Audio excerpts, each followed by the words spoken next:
Cuenta la historia que una vez una persona que era creyente tenía que ir a Estados Unidos y tenía un amigo allá en Estados Unidos y le dijo que si podía ir allá, necesitaba hacer una diligencia que iba a demorar más o menos 8 días, que si podía hospedarlo.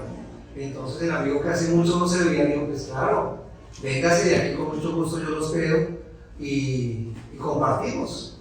Qué bueno, para mí sería una bendición. Entonces él se fue para allá, duró 8 días y se fue a hacer todas las diligencias que tenía que hacer, las vueltas y todo. Y el último día pues ya le tocaba venirse, regresarse, la persona que es creyente. Entonces se fue a despedir el amigo y el amigo le dijo: oiga, yo tengo entendido que usted es cristiano, ¿cierto? Me dijo: sí, yo soy cristiano. Dijo: perdone que le diga, pero usted estuvo aquí 8 días y no me habló de Cristo. ¿Quién es ese Señor? Y a veces nos pasa lo mismo a nosotros. A veces dejamos pasar las oportunidades de presentar a Cristo por muchas circunstancias, pero la labor más principal que Dios ha dejado para su iglesia es proclamar el mensaje del Evangelio. Y creo que desde hace 1 mes y medio ya que venimos orándole al Señor y hablando del Evangelio. Y quisiera hacer un resumen hoy de lo que hemos venido hablando del primer mensaje. ¿Alguien se acuerda del primer mensaje desde que empezamos a compartir el Evangelio? No crean, a mí también me tocó repasar, ¿cierto? Se nos olvida muy fácilmente. Entonces vamos a abrir nuestras Biblias en los mensajes que hemos escuchado de varios hermanos. El primer mensaje se llamaba No me avergüenzo del Evangelio. Romanos 1:16. Vamos a ir allá, Romanos 1:16.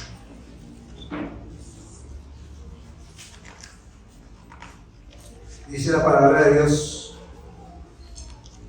porque no me avergüenzo del Evangelio, porque es poder de Dios para salvación a todo aquel que cree, al judío primeramente y también al griego.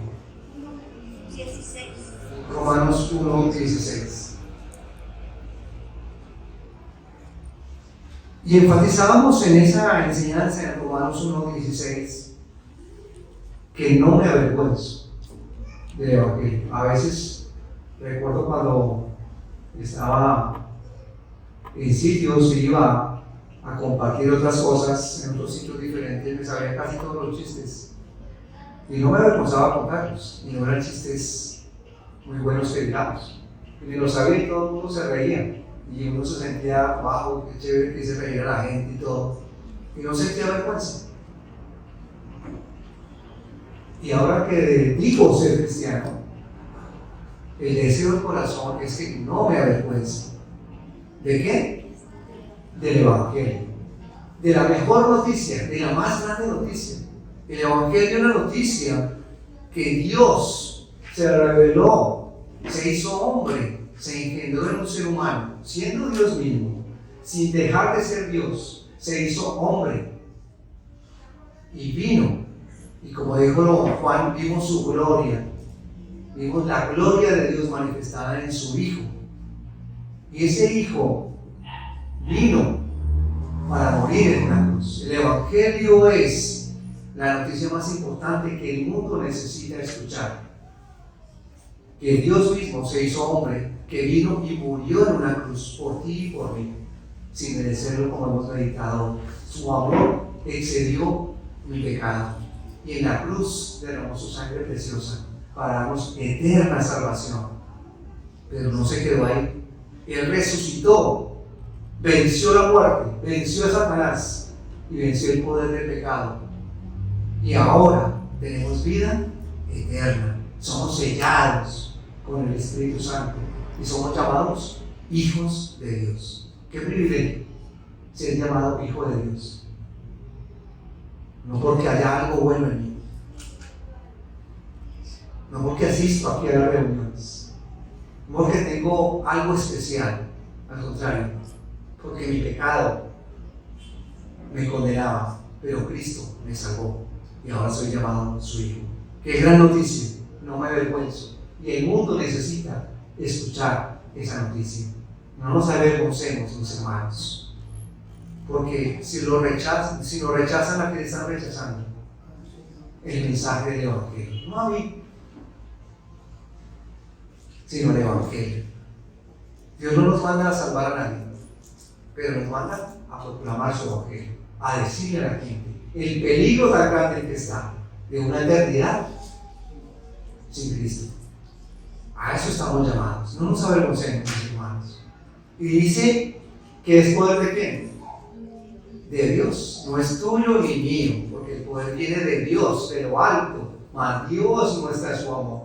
Su amor fue el que se manifestó. Fue su gloria la que se manifestó. Fue su gracia, su misericordia, su omnisciencia, su omnipotencia, su majestad. Él es el poder. Primero a su pueblo, al pueblo judío, al pueblo amado por Dios, y luego a nosotros, los gentiles. Gracias a Dios que el Evangelio es para todos. No es para alguien exclusivo, no es para el estrato 1 o 6, no es para el profesional o el que no tiene estudio, es para todos. Dios no hace excepción de personas. A todos necesitan el Evangelio. Romanos 1, 16. No me avergüenzo del Evangelio porque es poder de Dios para salvación a todo aquel que cree, al que cree solamente. El segundo mensaje que Dios nos permitió escuchar se llamó el Evangelio, la gloria de Dios. Ese fue el segundo mensaje y está en Jeremías. Busquemos Jeremías. Jeremías 9, 23 y 24. Jeremías 9, 23 y 24. Creo que es uno de mis versículos favoritos.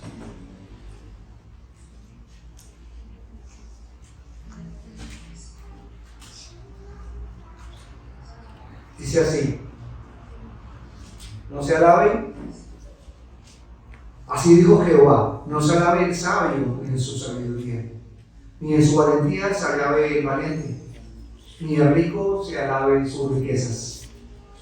Mas alábese en esto el que se hubiere de alabar, en entenderme y conocerme, que yo soy Jehová, que hago misericordia, juicio y justicia en la tierra, porque estas cosas quiero yo, dice Jehová.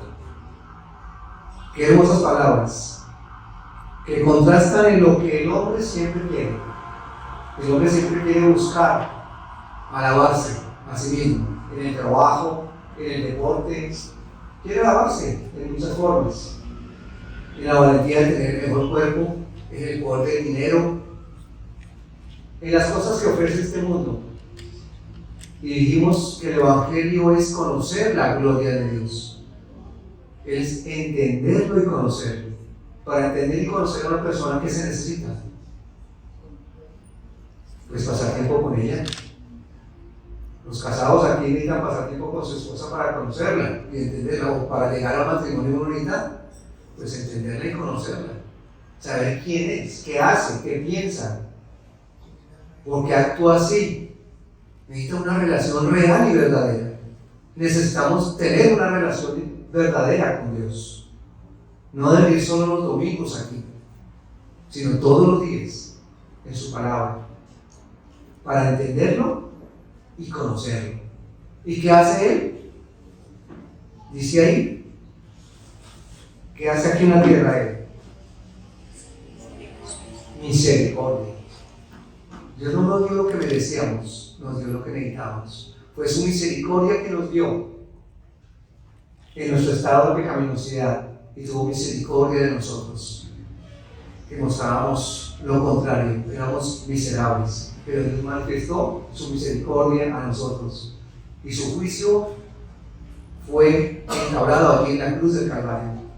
La justicia de Dios se aplicó sobre Cristo y no sobre ti y sobre mí, y el juicio quedó cancelado por Cristo. Y algún día todo ser humano se presentará a un juicio, crea o no crea en Cristo. Los incrédulos al juicio del trono blanco, para perdición, y los creyentes al tribunal de Cristo. No para salvación, porque ya somos salvados, sino por lo que hicimos mientras estábamos en este cuerpo. Nuestras obras serán juzgadas, no nuestra salvación. Los que decimos ser creyentes seremos un día juzgados por lo que hemos hecho en nuestra vida. Cómo hemos actuado, cómo hemos vivido. Y la única forma posible de entender a Dios es conociendo sus atributos, su santidad, su justicia, su misericordia, su poder, su gracia. Y eso solo se consigue a través de tener una relación íntima y personal con Él. Cuando yo tengo una relación íntima y personal con Dios y con Cristo, le voy a dar gloria a ¿quién? A Él, al poder del Evangelio para salvar, para salvación. Por eso el Evangelio es la gloria de Dios. En nuestras vidas, nuestra gloria no sirve de nada. La gloria debe ser para Él, exclusiva de Él. El tercer mensaje que escuchamos fue de un hermano: evangelismo con propósito. Evangelismo con propósito fue el mensaje que Dios nos permitió escuchar. Y digamos, vayamos a Mateo 5. Mateo 5. Mateo 5. Me toca casi de cerquita, no alcanzo a ver. Mateo 5, de 13 al 16. Un versículo muy conocido.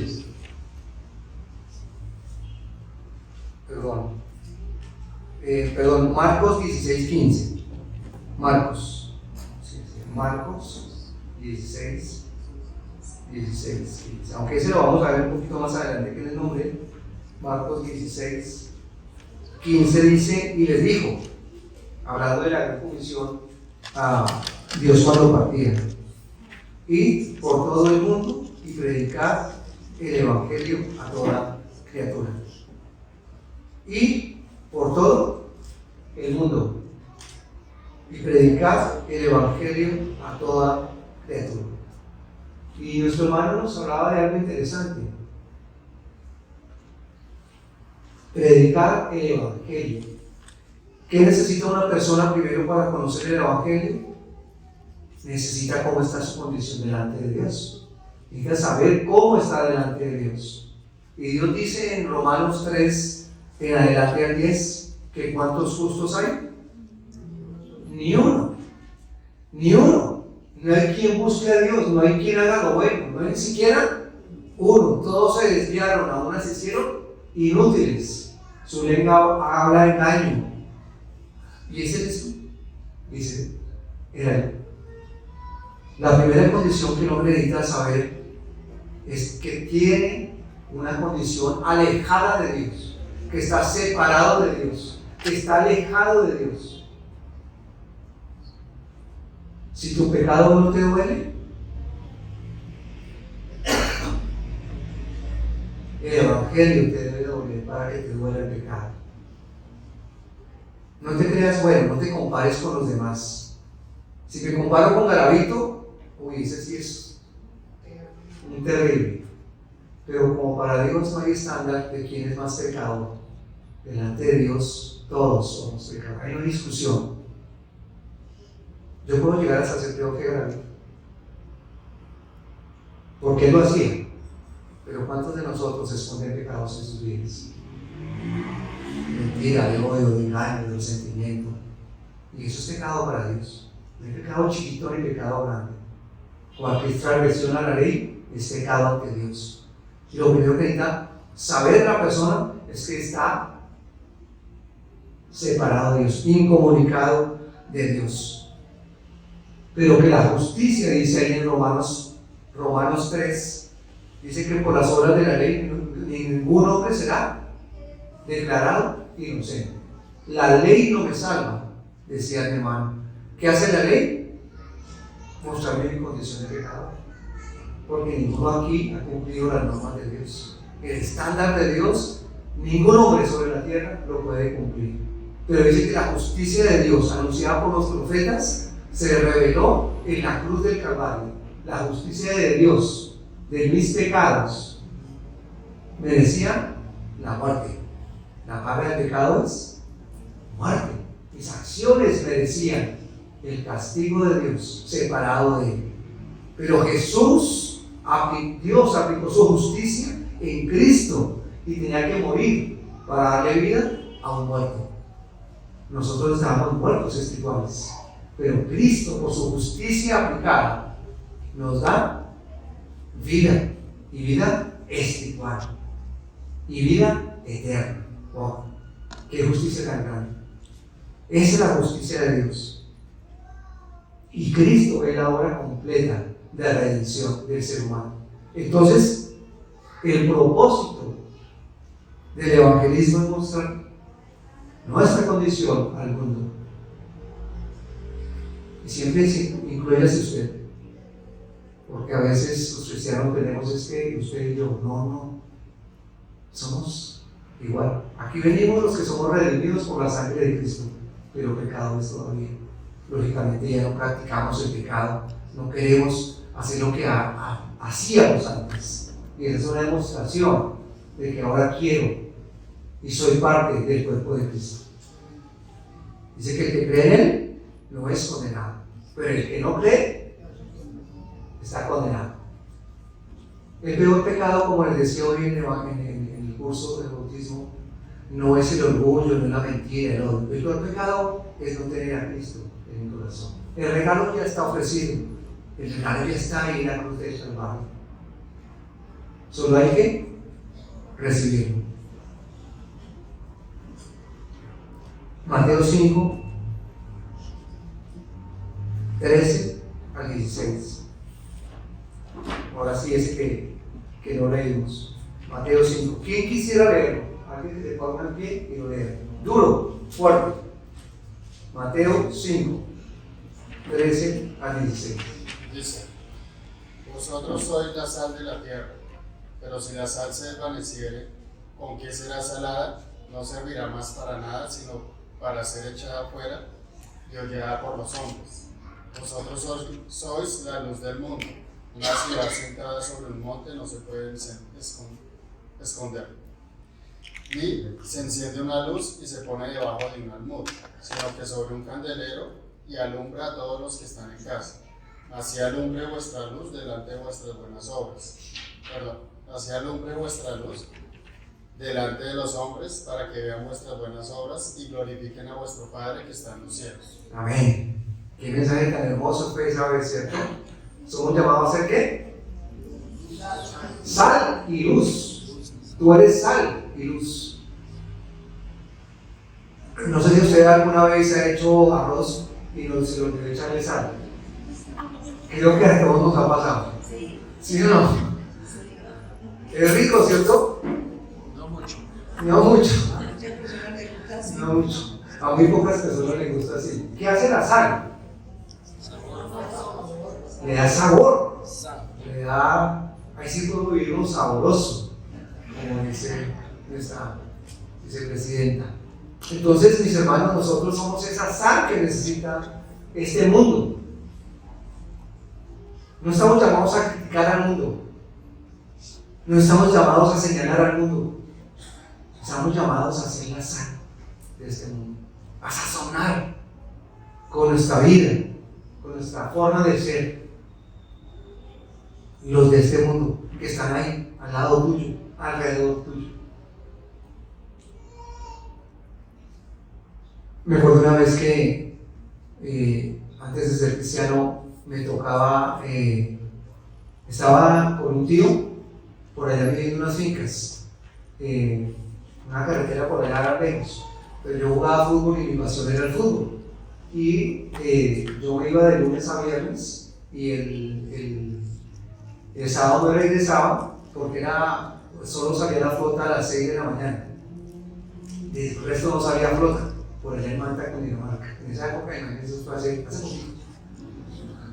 Entonces, de donde yo estaba al pueblo eran como 4 horas caminando. Era harto. Tocaba caminar, o sea, tocaba irme temprano. Y jugábamos la final de fútbol, el domingo. Y yo dije, pues madrugo el sábado, porque el domingo no había transporte, no sé por qué. Y entonces yo tenía que llegar, quedarme ahí en el pueblito, en una habitación, y irme a las 6 de la mañana y coger la flota. Y era la única flota. Y tenía que llegar acá, creo que eran 5 o 6 horas, no recuerdo muy bien. Resulta que ese día se alargó el trabajo. Y yo le había pedido permiso a mi tío. Y mi tío, pues, que empezó al trabajo. Y yo, no, ¿y ahora qué voy a hacer? Y terminamos a las 6 de la tarde el trabajo. Entonces, yo dije, no, y ahora, no, yo me voy. Yo me voy a perder la final. Y me fui caminando a toda. Y claro, eran las 6 de la tarde, yo no llevaba linterna, yo no llevaba nada. Y me fui, era un caminito, pues, sendero. Y me perdí. Estaba re oscuro. Y eran, yo creo que como las 10 de la noche, y yo no veía nada. No sé, no, quedé perdido en una maleza. Y empecé a escuchar los ladridos de los perros, ahí cerquita. Y yo volteé a mirar para un lado y para otro y no veía a nadie, pero no veía a nadie. Y dije, no, ya me perdí la final. Imagínense, yo estaba re asustado, estaba oscuro y no veía nada.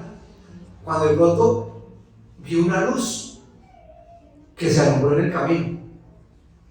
Y era donde iban los carros, en la montaña.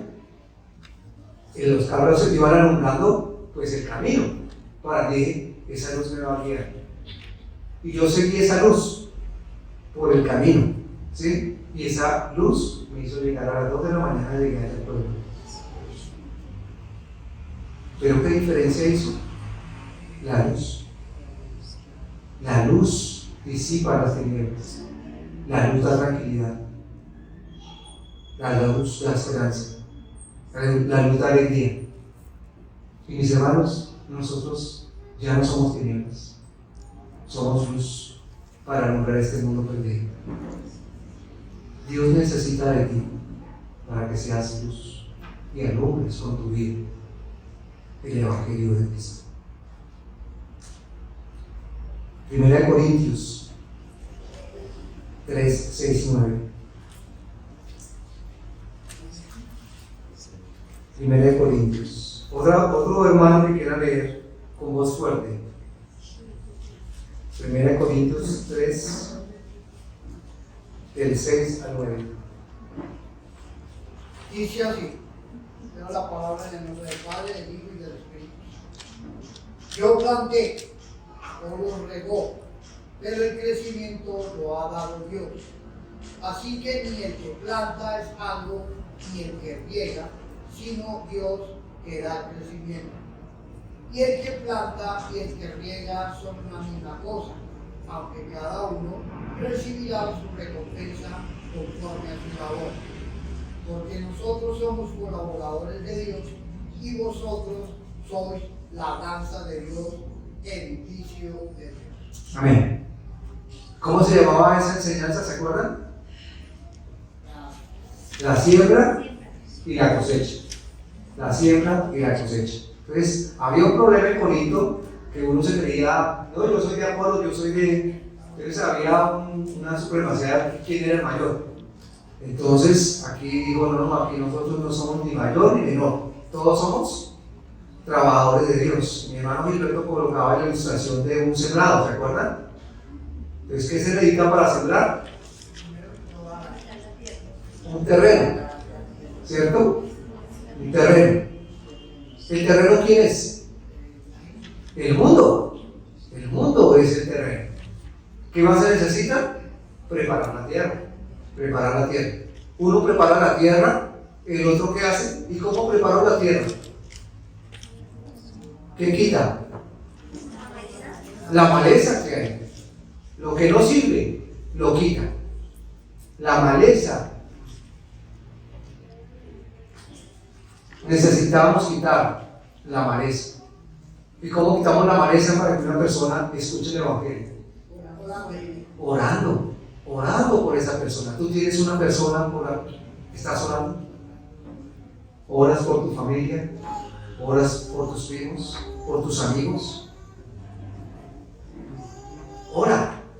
Ahí donde estás en tu puesto de trabajo. Dios te ha colocado ahí para orar por todas esas personas que necesitan escuchar. ¿Qué más se necesita aparte de eso? Pues la semilla, ¿cierto? ¿Y cuál es la semilla que tenemos nosotros? El Evangelio, la palabra de Dios. La palabra de Dios. Entonces uno dice, yo soy mayor, no. Yo voy a los centros de rehabilitación.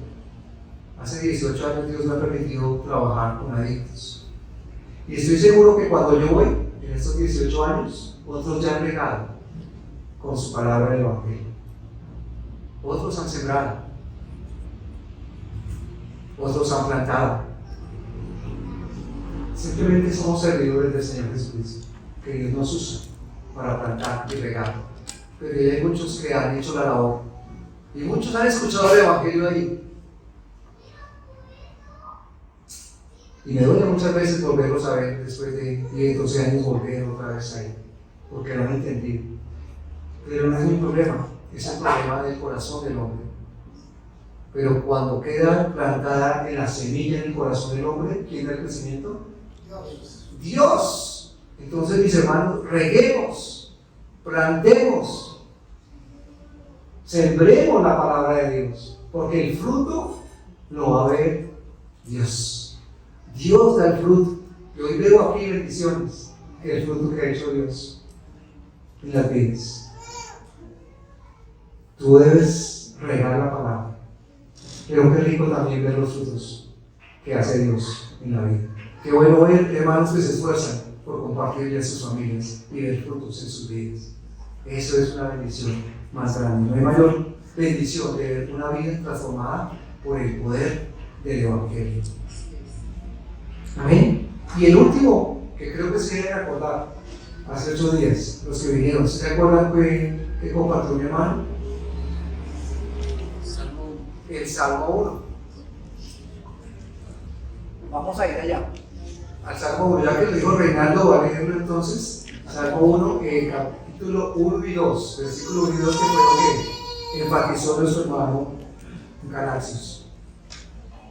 Dice la palabra: el justo y los pecadores. Bienaventurado el varón que no anduvo en consejo de malos, ni estuvo en camino de pecadores, ni en silla de escarnecedores se ha sentado, sino que en la ley de Jehová está su delicia, y en su ley medita de día y de noche. Amén. Qué tremendo ese salmo. Ese salmo primero encierra todos los demás salmos. Y entonces aquí compara, decía nuestro hermano, nuestra vida antes de Cristo. Y dice: bienaventurado el varón que no anduvo en consejo de malos, ni en silla. Entonces, ¿tú eras ese? Si tú eras ese, bienvenido. Ese éramos nosotros, que seguíamos la corriente de este mundo, que nos deleitábamos en el pecado, que nos gozábamos en la vida alejados de Dios, de su presencia. No éramos dignos de su amor. Y nos invita a nosotros, dice: bienaventurado el varón que no. Feliz, gozoso aquel que dice no a lo que ofrece el mundo, no a los negocios torcidos, no a las malas amistades, no a los negocios con otras personas, no a relaciones entre creyentes y no creyentes. No, Dios nos manda a alejarnos de eso, alejarnos de las cosas que no honran a Dios, a no contaminarnos con lo que ofrece el mundo. Y el contraste más grande dice: sino que en la ley de Jehová está su delicia, y en ella medita cada 8 días. De día y de noche. De día y de noche. De día y de noche. ¿Estamos meditando la palabra de Dios? Día y noche. Debemos reconocer que hemos fallado. Yo reconozco que he fallado. A veces no he meditado lo que debería meditar, en pensar, en abrir su palabra. Como siempre decimos, de nada vale la pena venir aquí un domingo, o donde usted se congregue, o donde usted esté, si Domingo solo viene a escuchar acá y no más. Si entre semana usted no hable la palabra de Dios, su vida va a ser igual. Se lo puedo garantizar. Pero si usted tiene un corazón dispuesto para deleitarse en la palabra del Señor, va a haber frutos en su vida. ¿Cuál es la comida que más le gusta a usted? La bandeja paisa. ¿Otro? ¿El qué? El pescado. Sí, porque mamita de la costa tiene que gustar el pescado. Qué rico cuando uno come algo que le encanta, ¿cierto? Se deleita uno. Así debemos deleitarnos todos los días con la palabra de Dios, porque tiene algo bueno para enseñarnos, algo bueno para decirnos, algo para exhortarnos, para animarnos, para decirnos, para cosas que debemos cambiar. Y eso es lo que Dios desea en nuestras vidas. Estas exhortaciones que hemos tenido en estas semanas, ojalá sean de gran bendición para ti y para mí. Porque nada, como dice Pablo, ¿de qué vale ser oidor y no hacedor? Tenemos que ser hacedores de la palabra de Dios. Sembremos el Evangelio, porque hay un mundo perdido que necesita de ti. Eres alguien especial para Dios. No necesitas ser el predicador acá o tener el don. Simplemente lleva el Evangelio. Como tú eres, con tu forma de ser, como tú eres. Dios no va a ver lo bonito, sino va a ver tu corazón si estás dispuesto a llevar el Evangelio. Y Dios te va a usar grandemente si tú tienes un corazón dispuesto. Oremos. Padre, gracias te damos por todos estos hombres valientes que se han parado aquí a enseñarnos y a predicarnos del Evangelio, del poder tuyo, que no es nuestro, que es tuyo. Gracias, Padre, porque a ti solo te podemos dar gloria en nuestras vidas, en la forma en que vivimos, conociéndote, conociendo tus atributos, entendiendo y comprendiendo tu amor infinito y tu gracia, tu misericordia y tu justicia. Gracias, Padre, porque tú tienes el propósito del Evangelio, es que llevemos el mensaje de salvación a donde tú nos has colocado. Gracias por recordarnos que somos la sal de este mundo, que somos la luz que necesita el mundo para escucharte, para amarte, para honrarte y glorificarte. Ayúdanos a sembrar tu palabra con diligencia, con responsabilidad, para ver frutos y cosechas abundantes en esta tu congregación que has comprado con precio. Y gracias, Padre, porque nos animas y nos exhortas a deleitarnos en tu palabra, a pasar tiempo contigo, más que con nuestras esposas, que nuestros hijos. Ayúdanos a deleitarnos contigo, a orar contigo, a sentir tu presencia y poder poner por obra tu palabra en nuestras vidas. Te bendecimos, te alabamos y te glorificamos en el nombre de Jesús. Amén. Les queda una tarea. ¿A alguien le gustaría hacer una tarea este fin de semana? Esta semana, como dijeron, es la semana mayor. Quisiera invitar a los oyentes y por familia quisiera que repartieran una mujer. Aquí están las 6 enseñanzas que hoy Dios me permitió repasar. Entonces, por familia, levante la mano el que es cabeza de familia de su hogar. Aquí están los 6 mensajes. Y me gustaría que usted escogiera uno para llevar el mensaje a otra familia, o de pronto para aplicarlo a su propia vida. Entonces, qué bueno poder repasar y ojalá cumplamos la tarea esta semana, que es semana de la pasión y muerte de nuestro Señor Jesucristo, llevar este mensaje de salvación y que lo mediten en esta semana y que oren al Señor. ¿Cuál es de estos 6 temas le gustaría a usted compartir con otro o de pronto para su propia familia? Amén. Amén. Gracias, mis hermanos. Dios bendiga sus vidas.